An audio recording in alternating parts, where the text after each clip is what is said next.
ओम श्री परमात्मने नमः। भगवद गीता का तीसरा अध्याय। इस पर अर्जुन ने प्रश्न किया कि हे जनार्दन, यदि कर्मों की अपेक्षा ज्ञान आपके श्रेष्ठ मान्य है तो फिर हे केशव, मुझे भयंकर कर्म में क्यों लगाते हैं तथा आप मिले हुए से वचन से मेरी बुद्धि को मोहित सी करते हैं। इसलिए उस एक बात को निश्चय करके कहिए कि जिससे मैं कल्याण को प्राप्त हो। इस प्रकार अर्जुन के पूछने पर भगवान श्री कृष्ण महाराज बोले, हे निष्पाप अर्जुन, इस लोक में दो प्रकार की निष्ठा है, मेरे द्वारा पहले कही गई है। ज्ञानियों की ज्ञान योग से और योगियों की निष्काम कर्म योग से। परंतु किसी भी मार्ग के अनुसार कर्मों को स्वरूप से त्यागने की आवश्यकता नहीं है, क्योंकि मनुष्य न तो कर्मों के न करने से निष्कर्मता को प्राप्त होता है और न कर्मों को त्यागने मात्र से भगवत साक्षात्कार रूप सिद्धि को प्राप्त होता है, तथा सर्वथा कर्मों का स्वरूप से त्याग हो भी नहीं सकता, क्योंकि कोई भी पुरुष किसी काल में क्षण मात्र भी बिना कर्म किए नहीं रहता है। निसंदेह सभी पुरुष प्रकृति से उत्पन्न हुए गुणों द्वारा परवश हुए कर्म करते हैं। इसलिए जो मूढ़ बुद्धि पुरुष इंद्रियों को हठ से रोककर इंद्रियों के भोगों को मन से चिंतन करता रहता है, वह मिथ्याचारी और दंभी कहा जाता है। और हे अर्जुन, जो पुरुष मन से इंद्रियों को वश में करके अनासक्त हुआ कर्मेंद्रियों से कर्म योग का आचरण करता है, वह श्रेष्ठ है। इसलिए तू शास्त्र विधि से नियत किए हुए स्वधर्म कर्म को कर, क्योंकि कर्म न करने की अपेक्षा कर्म करना श्रेष्ठ है, तथा कर्म न करने से तेरा शरीर निर्वाह भी नहीं सिद्ध होगा।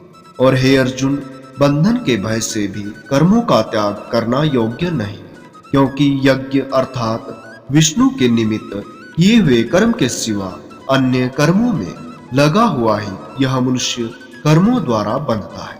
इसलिए हे अर्जुन, आसक्ति से रहित हुआ उस परमेश्वर के निमित्त कर्म का भली प्रकार आचरण कर। कर्म न करने से तू पाप को भी प्राप्त होगा, क्योंकि प्रजापति ब्रह्मा ने कल्प के आदि में यज्ञ सहित प्रजा को रचकर कहा कि इस यज्ञ द्वारा तुम लोग वृद्धि को प्राप्त हो, और यह यज्ञ तुम लोगों को इच्छित कामनाओं के देने वाला होवे, तथा तुम लोग इस यज्ञ द्वारा देवताओं की उन्नति करो और वे देवता लोग तुम लोगों की उन्नति करें।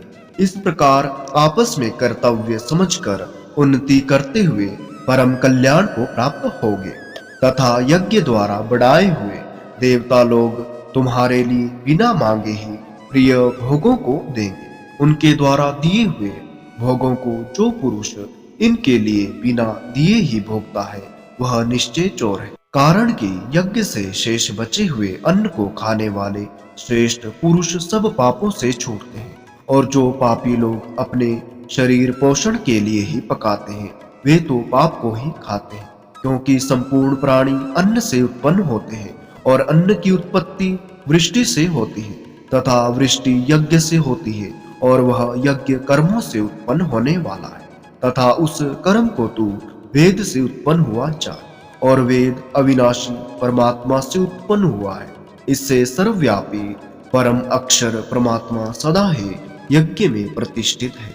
हे पार्थ, जो पुरुष इस लोक में इस प्रकार चलाए हुए सृष्टि चक्र के अनुसार नहीं बरतता है, अर्थात शास्त्रानुसार कर्मों को नहीं करता है, वह इंद्रियों के सुख को भोगने वाला पापायु पुरुष व्यर्थ ही जीता है। परंतु जो मनुष्य आत्मा ही में प्रीति वाला और आत्मा ही में तृप्त तथा आत्मा में ही संतुष्टि होवे, उसके लिए कोई कर्तव्य नहीं है, क्योंकि इस संसार में उस पुरुष का किए जाने से भी कोई प्रयोजन नहीं है, तथा इसका संपूर्ण भूतों में कुछ भी स्वार्थ का संबंध नहीं, तो भी उसके द्वारा केवल लोक हितार्थ कर्म किए जाते हैं।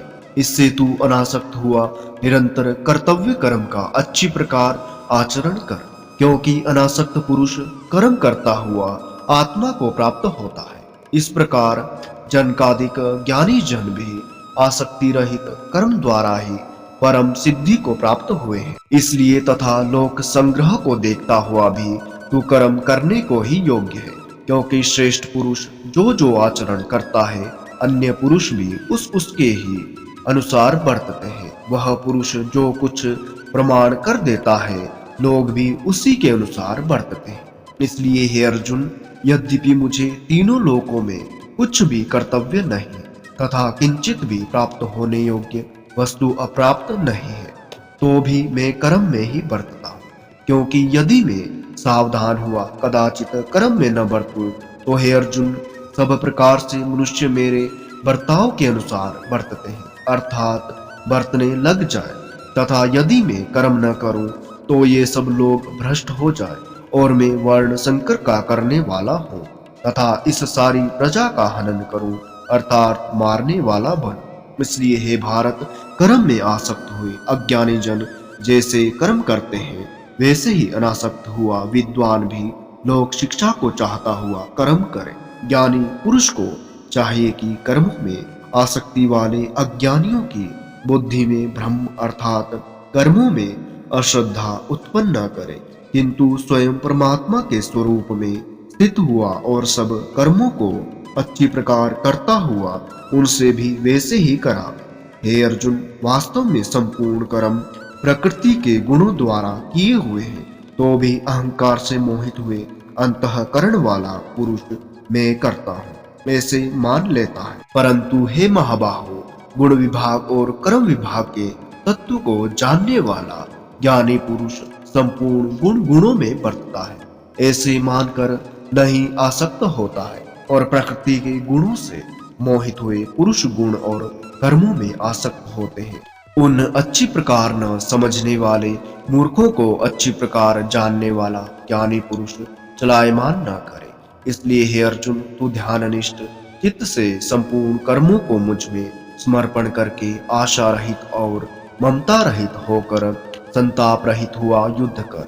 हे अर्जुन, जो कोई भी मनुष्य दोष बुद्धि से रहित और युद्ध से युक्त हुए सदा ही मेरे इस मत के अनुसार बरतते हैं, वे पुरुष संपूर्ण कर्मों से छूट जाते हैं।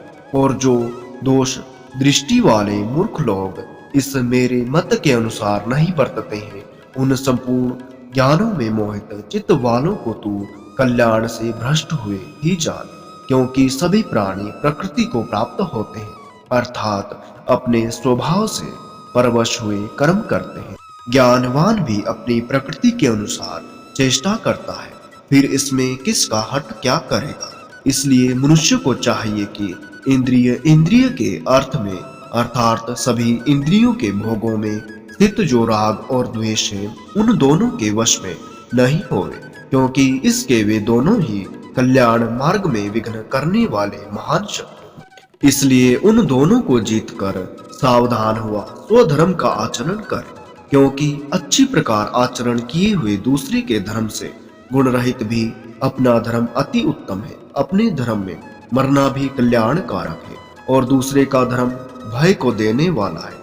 इस पर अर्जुन ने पूछा कि हे कृष्ण, फिर यह पुरुष बलात् लगाए हुए के सदृश न चाहता हुआ भी किससे प्रेरा हुआ पाप का आचरण करता है। इस प्रकार अर्जुन के पूछने पर श्री कृष्ण महाराज बोले, हे कृष्ण, रजोगुण से उत्पन्न हुआ यह काम ही क्रोध है।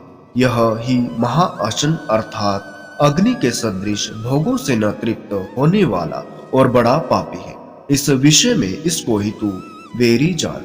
जैसे धुएं से अग्नि और मल से दर्पण ढका जाता है तथा जैसे जेर से गर्भ ढका हुआ है, वैसे ही उस काम के द्वारा यह ज्ञान ढका हुआ है। और हे अर्जुन, इस अग्नि सदृश न पूर्ण होने वाले कामरूप ज्ञानियों के नित्य वेरी से ज्ञान ढका हुआ है।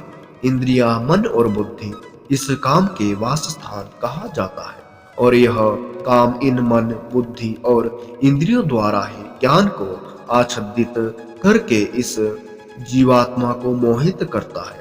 इसलिए हे अर्जुन, तो पहले इंद्रियों को वश में करके ज्ञान और विज्ञान के नाश करने वाले इस काम पापी को निश्चय पूर्वक मार। और यदि तू समझे कि इंद्रियों को रोक कर कामरूप वेरी को मारने की मेरी शक्ति नहीं, तो तेरी यह भूल है।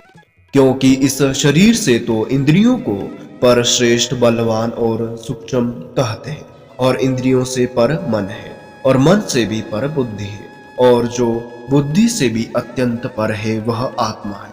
इस प्रकार बुद्धि से पर अर्थात सूक्ष्म तथा सब प्रकार बलवान और श्रेष्ठ अपने आत्मा को जानकर और बुद्धि के द्वारा मन को वश में करके हे महाबाहो अपनी शक्ति को समझकर इस दुर्जय काम रूप शत्रु को मार। इति श्रीमद् भगवद गीता रूपी उपनिषद एवं ब्रह्म विद्या तथा योग शास्त्र विषयक श्री कृष्ण और अर्जुन के संवाद में कर्म योग नामक तीसरा अध्याय संपूर्ण।